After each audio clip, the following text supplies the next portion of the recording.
아멘. 오늘도 주일을 맞이한 우리 모든 성도들에게 하나님의 축복이 임하시기를, 또한 하나님의 은혜가 임하시기를 기원합니다. 오늘은 이제 우리가 익히 알고 있는 히브리서 11장 믿음장이라고 이렇게 다들 알고 있는 너무나 유명한 본문입니다. 오늘 본문은 이제 믿음에 대하여 시작합니다. 믿음이란 무엇이냐? 믿음이란 무엇이냐? 믿음은 바라는 것들의 실상이요 보이지 않는 것들의 증거라고 이렇게 이야기하고 있습니다. 그러니까 우리가 눈으로 볼 수 있는 것은 보고 아는 것이죠. 그리고 또한 우리가 만질 수 있는 것은 만져보고 아는 것이죠. 확인할 수 있는 것은 확인해보고 아는 것이죠. 그런데 믿음이라는 것은 뭐냐 하면 눈으로 볼 수 없고 손으로 만질 수 없고 또한 확인할 수도 없는 일들을 눈으로 보고 손으로 만져보고 또한 확인한 것과 같이 아는 것, 그것을 믿음이라고 이렇게 이야기합니다. 사실상 우리는 하나님을 보여주면 믿겠다고 하는 사람들이 많은 것을 우리가 알고 있습니다. 많은 사람들이 하나님을 보여주면 믿겠다. 그건 믿음이 아니라 하나님을 보여주면 알겠다라는 것이죠. 그런데 거기에서 하나님을 보여준다는 것의 의미가 너무나 또한 애매합니다. 하나님을 보면 그분이 정말 하나님인지 아닌지 그걸 어떻게 알겠습니까? 세상에는 수많은 이단들이 일어나서 너무나 많은 자칭 하나님들이 많습니다. 그 자칭 하나님들이 있다고 해서 하나님을 본 것으로 여길 수 있겠습니까? 아니죠. 그런 것들을 하나님으로 인정한다고 해서 우리가 구원받을 수 없습니다. 세상에 수많은 자칭 예수가 있습니다. 그 수많은 자칭 예수를 본다고 해서 그 예수님이 우리를 위하여 십자가에 못 박혀 죽으셨고 우리를 구원하셨다는 사실을 믿을 수 있겠습니까? 아니죠. 그걸 믿는다고 해서 우리가 구원 얻을 수 없습니다. 그것은 자칭 예수일 뿐이지 진정 예수 그리스도가 아니시기 때문입니다. 믿음은 눈으로 볼 수 없고 만질 수 없고 확인할 수 없는 모든 것들에 대하여 우리가 하나님의 말씀을 사실 그대로 받아들이는 것, 눈으로 본 것과 같이 손으로 만진 것과 같이 확인한 것과 같이 그렇게 받아들이고 인정하고 아는 것, 그것이 믿음입니다. 하나님께서는 그런 믿음으로 믿음의 선진들이 보이지 않는 것들이 증거를 얻었다. 선진들이 이로써 증거를 얻었다라고 이렇게 증언하고 있습니다. 우리의 신앙도 마찬가지입니다. 많은 경우에 물론 하나님의 은사를 경험한 사람들이 있습니다. 하나님의 능력과 역사를 본 사람들 많이 있습니다. 그런 것을 통해서 하나님의 살아계심을 우리가 확인했다라고 이렇게 여기기도 합니다. 그렇지만 그런 것으로 해서 하나님이 살아계신 것을 안다면 그것만 있어야 합니다. 기적이 늘상 일어나야 하고 그것을 늘상 봐야 하고 죽었다가 살아나는 사람들, 병든 사람들, 장애인들이 온전해지는 그런 역사들을 날마다 봐야 합니다. 그런데 그런 일들이 그렇게 일상적으로 날마다 일어나는 것은 아닙니다. 전능하신 하나님께서 우리를 통해서 역사하셔야 나타나는 것이고 그런 것들은 하나님께서 일상적으로 행하지 않으십니다. 우리에게는 하나님께서 우리에게 기도 제목을 주시고 그 기도 제목이라는 것이 물론 우리의 사명과 비전을 위한 것일 때도 있지만 때로는 우리의 고난의 문제인 경우도 있습니다. 고난을 위해서 고난이 해결되기 위하여 우리가 하나님 앞에 기도하기도 하지만 그러나 하나님께서는 그 고난의 시기를 속히 멈추지 않으시고 그 고난의 시기를 때로는 길게 하시기도 하십니다. 그러면 우리는 낙심하고 낭망할 수 있습니다. 하나님이 살아계시다면 어떻게 이 고난을 나에게서 이렇게 해결해 주지 않으실 수가 있나? 그렇게 얼마든지 생각할 수 있겠지만 그러나 그럼에도 불구하고 하나님은 살아계십니다. 그리고 하나님을 믿으라고 말씀하십니다. 어떻게 믿으라고 말씀하시느냐 하면 바라는 것들의 실상이요 보이지 않는 것들의 증거로 받아들이라고 이렇게 말씀하고 있는 것이죠. 믿음으로 모든 세계가 하나님의 말씀으로 지어진 줄을 우리가 아나니 보이는 것은 나타난 것으로 말미암아 된 것이 아니니라. 하나님께서 천지를 창조하셨다는 사실에 대해서도 우리는 믿음으로 알 수 있습니다. 물론 우리가 과학적으로 따지는 사람들을 알고 있습니다.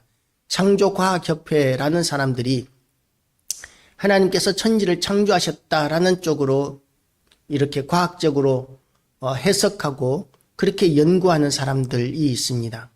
그들은 근본적으로 이렇게 과학적인 근거를 가지고 하나님께서 천지를 창조하셨다는 것을 입증해 나가고 있습니다. 제가 보기에는 진화론이나 또는 빅뱅설이나 이런 것들을 통해서 세상이 만들어졌다고 주장하는 사람들에 비해서 훨씬 더 이분들이 과학적이라고 이렇게 여겨집니다. 그러나 진화론이나 창조론이나 결국은 믿음의 영역입니다. 진화론이나 빅뱅설을 주장하는 사람들도 과학적으로 입증하기 위해서는 그것이 근거가 있어야 합니다. 똑같은 환경에서 실험을 해봐서 똑같은 결과가 나오는 것을 확인할 수 있어야 그것을 과학이라고 이야기하는데 빅뱅을 재현할 수도 없고 진화를 재현할 수도 없습니다. 그렇기 때문에 그 사람들이 빅뱅을 믿거나 또는 진화를 믿는 것도 역시 믿음의 영역입니다. 그리고 또한 하나님께서 천지 만물을 창조하신 것, 이것에 대한 작은 증거들을 우리가 숱하게 가지고 있죠. 하나님께서 오병이어와 같은 역사를 일으키는 것, 다리가 없던 사람들이 이 선교사의 집회 가운데 다리가 나와서 다리가 자라나서 그 자리에서 이렇게 걸어 다녔다는 그런 기적까지도 우리는 선교 보고를 통해서 이렇게 듣기도 합니다. 이런 일들이 일어나면서 나는 것을 보면서 우리는 하나님께서 천지 만물을 창조하셨다는 작은 증거로 삼기도 하지만 그러나 결국은 이것은 믿음의 영역입니다. 우리의 과학의 능력이나 지식의 한계가 있기 때문에 우리는 믿음으로 모든 것을 하나님께서 하신 것들을 받아들이는 수밖에는 없습니다. 많은 경우에 모든 것을 다 과학적으로 하나님께서 하신 것을 설명할 수 없습니다. 왜냐하면 하나님은 과학을 넘어서시는 분이시기 때문입니다. 물론 우리의 과학이 발전하면 발전할수록 하나님께서 하신 일들에 대해서 점점 더 많이 알아갈 수 있게 될 것입니다. 그렇지만 그럼에도 불구하고 하나님께서 하시는 모든 것들을 다 과학적으로 설명하기에는 인간의 지혜나 능력에 한계가 있습니다. 그래서 우리는 믿음으로 받아들여야 합니다. 그리고 100년 전, 1000년 전의 교회가 알고 있던 것보다는 우리가 훨씬 더 하나님을 과학적으로 설명할 수 있는 단계까지 왔고 성경도 훨씬 더 많이 이렇게 우리가 이해할 수 있게 되었지만 그러나 모든 것들을 다 우리가 과학적으로 논리적으로 설명하려는 태도는 잘못된 태도입니다. 하나님은 믿음을 우리에게 기대하시고 바라십니다. 우리에게 믿음을 요구하십니다. 그래서 하나님께서는 믿음의 사람들에게 대하여 예를 이렇게 들고 계시죠. 우리가 마음의 뿌림을 받아 악한 양심으로부터 벗어나고 몸은 맑은 물로 씻음을 받았으니 참 마음과 온전한 믿음으로 하나님께 나아가자. 하나님께 나아가는 방법이 온전한 믿음으로 하나님께 나아가야 한다고 말씀하십니다. 온전한 믿음이 하나님께 나아가는 유일한 방법입니다. 그리고 이렇게 계속해서 믿음으로 믿음의 위인들에 대한 이런 말씀들을 합니다. 아벨은 가인보다 더 나은 제사를 하나님께 드림으로 의로운 자라 하시는 증거를 얻었으니 아벨은 하나님 앞에 제사를 드릴 때 아벨과 가인의 제사가 어떻게 다른지에 대해서 우리는 제대로 알지 못합니다. 그런데 아벨의 제사는 하나님께서 연락하셨고 가인의 제사는 연락하지 않으셨다는 것을 알고 있습니다. 가인의 제사와 아벨의 제사가 뭐가 달랐을까요? 오늘 본문에 보면 가인의 제사는 믿음이 아니었고 아벨의 제사는 믿음으로 드렸기 때문이라고 이렇게 이야기합니다. 아벨은 가인보다 나은 제사를 하나님께 드림으로 의로운 자라 하시는 증거를 얻었으니 하나님이 그 예물에 대하여 증언하심이라. 그가 죽었으나 그 믿음으로써 지금도 말하느니라. 결국 아벨의 제사는 믿음의 제사였다라고 오늘 성경은 이야기하고 있습니다. 도대체 무엇이 달랐을까? 여러 가지 생각할 수 있습니다. 하나님께서 모세에게는 제사 드리는 제사법에 대하여 말씀해 주셨습니다. 이 모세의 제사법은 모세 때 처음 이렇게 하나님께서 주신 것이라고 보기보다는 그 이전부터 이미 믿음의 조상들 아브라함과 이삭과 야곱과 이렇게 내려오는 그 믿음의 조상들이 뭔가를 알고 하나님 앞에 제사를 드렸을 것입니다. 그렇게 뭔가를 알고 드렸던 그 제사들을 이제 글로 기록한 것이 모세의 율법이다, 이렇게 해석들을 합니다. 그러면 이미 믿음의 조상들은 하나님 앞에 어떻게 제사 드려야 하는지에 대한 개념이 있었을 것인데, 그 믿음의 제사, 하나님 앞에 제사 드리는 법에 대한 것이 이제 하나님께서 가인과 아벨에게도 말씀하셨을 것이고, 또한 아담과 하와에게도 말씀하셨을 것이라고 이렇게 보는 것이죠. 그래서 아담이나 또는 아벨이나 하나님께서 말씀하신 대로 그렇게 제사를 드렸기 때문에 연락되었고, 가인은 하나님의 말씀에 대하여 무관심하였기에 자기 마음대로 자기 뜻대로 자기가 보기에 옳은 대로 제사를 드렸기 때문에 연락되지 않았다라고 해석하기도 합니다. 그렇지만 무엇보다도 순종을 했건 순종을 하지 않았건 간에 중요한 것은 믿음입니다.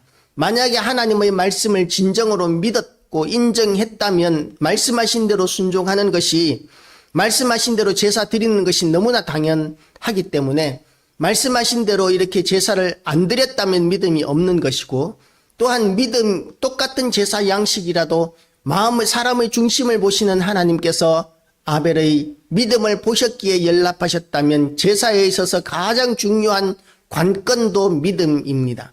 결국은 우리가 예배를 드리는데도 마찬가지입니다. 하나님께서 주시는 이 말씀을 믿음으로 받아들이는 것이, 그것이 진정으로 우리가 취해야 할 예배의 자세입니다. 하나님의 말씀을 믿음으로 받아들이지 않으면서 앉아있는 것은 예배가 될 수 없습니다. 하나님의 말씀을 믿는 것, 이것이 온전한 예배로 만드는 것입니다. 믿음으로 에녹은 죽음을 보지 않고 옮겨졌으니 하나님이 그를 옮기심으로 다시 보이지 아니하였느니라. 옮겨지기 전에 하나님을 기쁘시게 하는 자라 하는 증거를 받았느니라. 에녹은 하나님과 365년 동안 동행하다가 이렇게 들림을 받아서 승천했던, 죽음을 보지 않았던 사람이 바로 에녹입니다. 믿음이 없이는 하나님을 기쁘시게 하지 못하나니 하나님께 나아가는 자는 반드시 그가 계신 것과 또한 그가 자기를 찾는 자들에게 상 주시는 이심을 믿어야 할지니라. 이 말씀을 많이들 모두 다 우리가 암송하게 되시기 바랍니다. 하나님은 믿음이 없이는 하나님을 기쁘시게 할 수 없습니다. 그래서 우리가 믿음이 얼마나 중요한지에 대하여 이 말씀을 암송하고 날마다 묵상함으로 말미암아 온전한 믿음을 가지게 되시기를 축복합니다. 또한 노아의 이야기가 나옵니다. 믿음으로 노아는 아직 보이지 않는 일에 경고하심을 받아 경외함으로 방주를 준비하여 그 집을 구원하였으니 이로 말미암아 세상을 정죄하고 믿음을 따르는 의의 상속자가 되었느니라. 하나님께서 노아에게 주신 명령이 뭐였느냐 하면 방주를 만드는 일이었습니다. 온 가족이 그 방주 만드는 일을 120년 동안이나 했습니다. 120년 동안 방주 만드는 일을 해야만 하는 그 이유가 무엇이었겠습니까?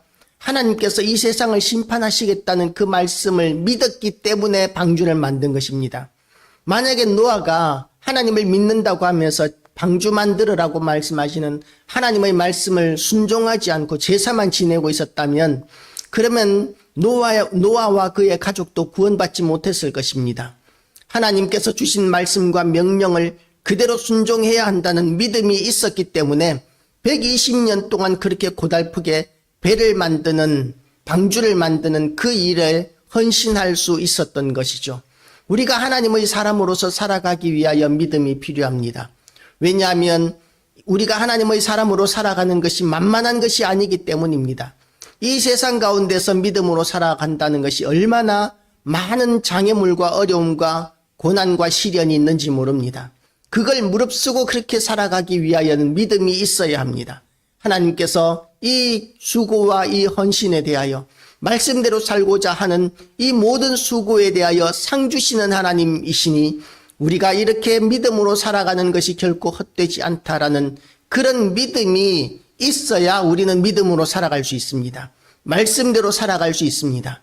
오늘 믿음이 없이는 기쁘시게 하지 못한다고 하신 이 말씀을 붙들고 하나님께 나아가는 자는 반드시 그가 계신 것과 또한 그가 자기를 찾는 자들에게 상 주시는 이시라는 그 믿음을 확고하게 붙들고 오늘도 하나님의 뜻에 순종하며 살아가는 것이 참으로 복된 일이라는 믿음을 회복하고 그리고 하나님이 주시는 평강과 은혜와 복을 누리게 되시기를 주님의 이름으로 축복합니다.